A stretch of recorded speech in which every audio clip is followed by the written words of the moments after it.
안녕하세요. 대기업에서 로봇맨 기계업종 담당 멘토 박태욱입니다. 자, 오늘은 캐시 코트레일 좀 보도록 할 건데, 오늘 캐시 코트레일에 어떤 내용들을 볼 거냐 말씀을 좀 드리면, 캐시 코트레일이 고점이 높아지진 않지만 저점이 좀 높아지는 모습들을 보여줘요.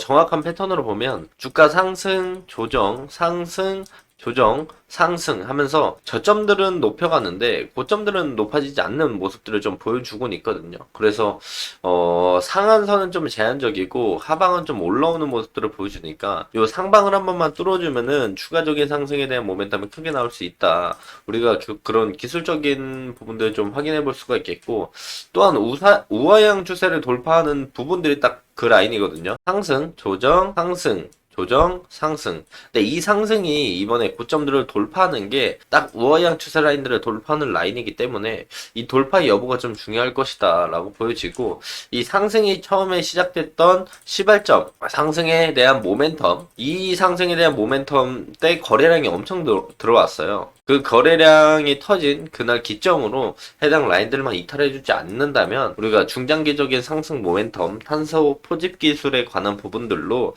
캐시 코트레를 긍정적으로 볼 수 있다라는 점을 우리가 말씀드리도록 하겠습니다. 자, 항상 하는 것처럼 기술적인 분석 그리고 상승 모멘텀에 대한 부분들 전달 드리도록 하겠고요. 영상 본격적으로 시작하기 전에 앞서서 저희 대기업에서는 해당 종목뿐만 아니라 전 종목 모두 꾸준히 추적하고 분석해드리고 있습니다. 자, 정보를 위해서 두 발로 뛰는 그런 모습들을 보여드리고 있으니까요. 혹시나 해당 종목에 대한 궁금한 점이 있거나 관련된 정보에 대해서 문의사항이 있다면 댓글로 많이 남겨주시면 감사할 것 같습니다. 자, 아는 내용이라면 취합해서 말씀드리고 제가 모른다면 서치 후에 정리해서 말씀드리도록 하겠습니다. 자, 만약에 시장에 나와 있지 않는 정보라면 IR 담당자에게 통화를 해서라도 해당 내용들을 알아볼 수 있는 한 최대한 알아내서 말씀드리도록 하겠습니다. 자, 해당 종목에 궁금한 것들이 있으신 분들은 댓글로 많이 남겨주시면 감사하겠습니다. 자, 바로 본론으로 들어가서 볼게요. 자, 저번 영상에서 제가 언제 마지막 촬영을 했냐면 이날 촬영했어요. 양봉, 두 번째 양봉 뜨는 날. 이날 촬영을 하면서 이날 거래량이 제일 많이 터졌죠. 거래량이 제일 많이 터졌고, 우리가 큰 그림으로 보더라도 많이 터진 날이에요. 이때 이만큼 상승하면서 거래량 터졌고, 이때도 이만큼 상승하면서 거래량 터졌고, 지금 거래량도 이만큼 터졌는데 상승분은 크게 나오지 않았다. 그 이전 패턴을 우리가 본다면 주가가 올라오고 거래량이 터지면서 이때도 여기 잘라서 보면은 이때까지만 하면 거래량이 많이 터진 구간이긴 하거든요. 많이 터지고 고점 뚫지 못하고 저점은 올리다가 빵 뚫고 올라가는 모습들을 보여주죠. 지금도 같은 패턴으로 볼 수가 있을 것 같습니다. 거래량 터지고 올라가고 고점들 못 올리는데 저점들은 올리는 모습들을 보여주는 이런 패턴들을 우리가 볼 수가 있겠고, 저번 영상에서 이제 캐시코트렐이 5월 22일 날 탄소 포집에 관련된 수출 관련된 내용들이 나오면서 거래량과 함께 주가 상승에 대한 모습들을 보여줬고요. 그리고 나서 이제 조정이 나오고 나서 다시 한번 저점을 올리면서 주가를 올렸고, 또한 조정이 나오고 저점을 올리면서 주가가 올라가는 모습들을 보여줍니다. 이 저점들은 좀 고점들은 낮아지지만 저점들도 낮아지는 이런 수렴에 대한 패턴들을 만들고 있어요. 거래량도 이제 줄어들면서 삼각 수렴에 대한 패턴들을 만들어 가고 있는데, 이 수렴에 대한 부분들을 상방으로 돌파하게 된다면 저는 개인적으로 수렴 패턴이 나왔을 때 최소 반등 자리라는 거를 이제 생각을 하거든요. 원래 이제 상승이 시작되는 이 초인 만큼 상방으로 돌파하게 되면은 이만큼에 대한 상승분이 나와요. 그렇다면 매물대로 따져봤을 때 요 가격대까지는 올라갈 수 있다라고 우리가 볼 수가 있는 거거든요. 대신에 이 조건이 뭐냐면 이 고점들이 낮아지는 요 추세 라인들을 돌파를 한다는 가정이에요. 이 추세를 돌파를 하게 되게 되면 어떤 모습들을 보여주냐면, 우리가 고점들이 크게 봤을 때 낮아지는 이런 추세들의 상단부를 돌파하게 되는 부분들이랑 겹치거든요. 이렇게 저점들은 높이고 저점들은 높이고 있는 와중에 이 라인들을 돌파해서 뚫어주게 된다라고 한다면 이 우하향하던 추세 상단부를 돌파하는 거기 때문에 큰 폭의 상승이 나올 수 있고, 조정 이후에 이제 하락의 폭은 이제 끝나는 모습들을 보여줄 수 있다. 그런 부분들을 우리가 염두하면서 해당 종목을 보셔야 된다라고 말씀을 드릴 수가 있겠고, 지금까지 말씀드린 건 기술적인 분석이에요. 기술적인 분석으로 우리가 매물대 라인들은 여기 볼 수 있고, 이런 데 뚫고 가면 요 위에 라인들까지 수렴에 시작된 부분들의 크기만큼 올라가는 이런 깃발령 패턴을 만들어 줄 수가 있겠다. 이런 부분들은 기술적으로 우리가 생각을 해보면 좋을 것 같고요. 또한 기술적인 부분들이 아닌 거에 대해서 상승에 대한 모멘텀을 말씀을 드리면, 지금 KC 코트렐이 22일 날 강한 상승을 보여줬잖아요. 이 상승을 만들어줬던 이유를 우리가 가져와서 봐야 됩니다. 저번 영상에서도 말씀드린 것처럼 KC 코트렐이 탄소 포집 수출에 대한 가시권에 들어갔다. 글로벌 시장을 선도한다. 그래서 HPC 기술을 적용을 한다. 대만, 영국에.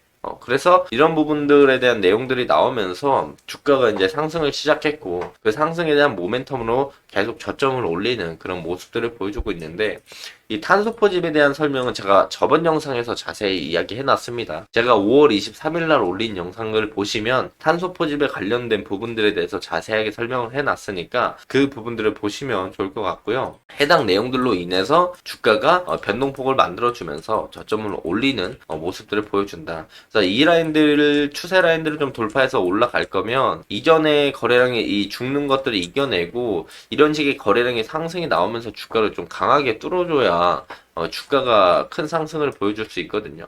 그래서 제일 중요한 라인은 요 라인들을 돌파하는 게 베스트라고 보여지고, 이 라인들을 돌파하지 않더라도 우리가 저점들이 높아지는, 요 저점들이 높아지는 해당 라인들만 깨지 않는다라면 우리가 추가적인 상승을 볼 수가 있다. 기술적으로 원래 이 저점만 안 깨지면 사실 되는 거거든요.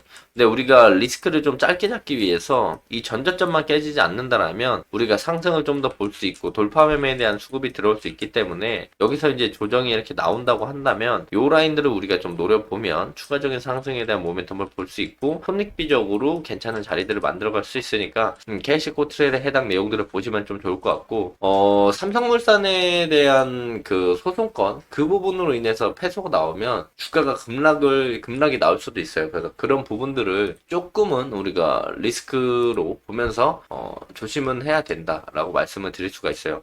중장기적으로는 탄소 포집에 관련된 부분들로 인해서 주가가 우상향하는 모습들을 보여줄 수 있지만, 어느 시점에서 삼성물산에 대한 내용들의 소송건이 만약에 패소를 하게 되면 주가가 급락이 나올 수 있으니까, 그래서 저번 영상에서도 제가 말씀드린 게 KC 코트렐이 매매하기는 조금 어려운 종목이다. 그래서 저는 큰 그림으로 이제 성장성에 대한 부분들에 대해서는 건드릴 게 없고, 그래서 기술적인 부분들에 대해서 우리가 단기적으로 대응을 하면서 트레이딩 관점으로 좀 다가갔으면 좋겠다라고 말씀을 드릴 수가 있겠거든요. 그 중장기적으로 이제 KC 코트렐 투자하시는 분들은 제가 방금 말씀드린 탄소 포집에 대한 기술들에 대한 부분들, 그런 내용들을 좀 주의 깊게 보시면 좋을 것 같고, 우리는 지금 단기적인 트레이딩 관점으로 다가갔을 때 요 전저점만 이탈하지 않으면 우리가 눌림목을 공략하면서 추가 상승이 나왔을 때 손익비적으로 괜찮은 자리를 만들어 주니까 이런 식으로 대응해 나가는 게 좋겠다. 여기서 이제 이런 식으로 상승이 나오려고 하는데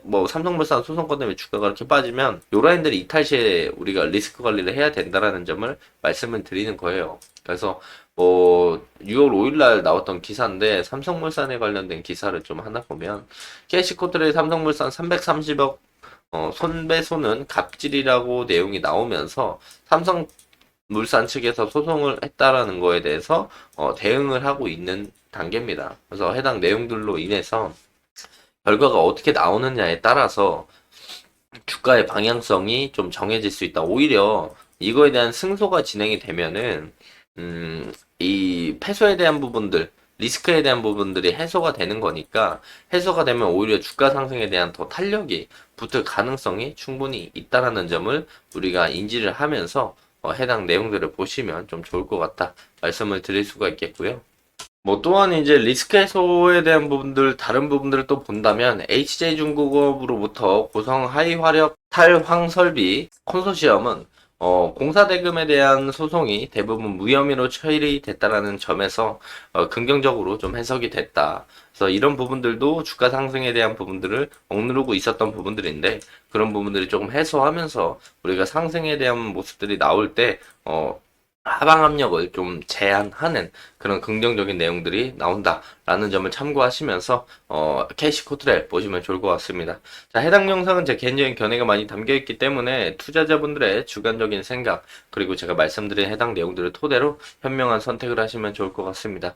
해당 종목에 관련된 궁금하신 내용들 댓글로 많이 남겨주시면 감사할 것 같습니다. 자, 오늘도 영상 끝까지 시청해 주셔서 감사합니다.